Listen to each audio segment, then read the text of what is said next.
Hello বন্ধুরা, তোমরা সবাই কেমন আছো? আশা করি তোমরা সবাই খুব ভালো আছো। আজকে আমি একটা জিনিস খাবো, সেটা হলো চিনি দিয়ে রুটি।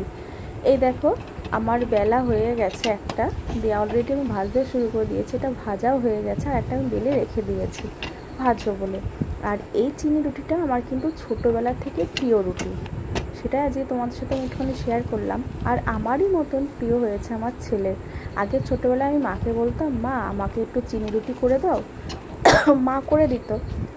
আর এখন আমার ছেলে আমাকে বলে, মা আমাকে একটুখানি চিনি রুটি করে দাও।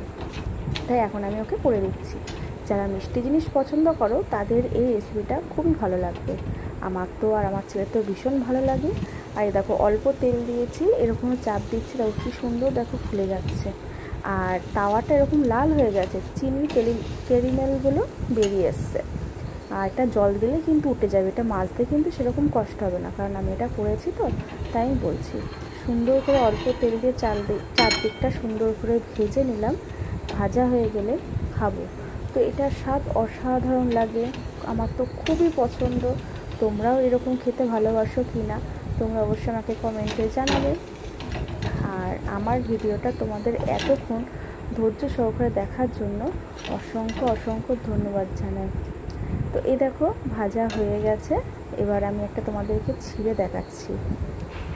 দেখো কি সুন্দরভাবে, দেখো চিনির রসগুলো সব কেমন চকচক করছে। এটা কিন্তু তেল না, একটা চিনির পুরো রসটা বেরিয়ে এসেছে। এবার আমি একটুখানি মুখে দিয়ে দেখবো। ক্যামেরা ধরার তো কেউ নেই, তো একা একা ক্যামেরাটাও ধরে নিয়ে দেখছি। আমি তো ঘেমে পুরো নিয়ে একদম স্নান হয়ে গেছি, কারণ প্রচণ্ড গরম পড়েছিল। আর আমি খাচ্ছি, খুব সুন্দর হয়েছে বন্ধুরা। তোমরা এরকমভাবে একটুখানি খেয়ে দেখো।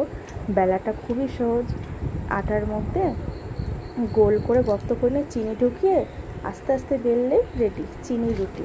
তো টাটা।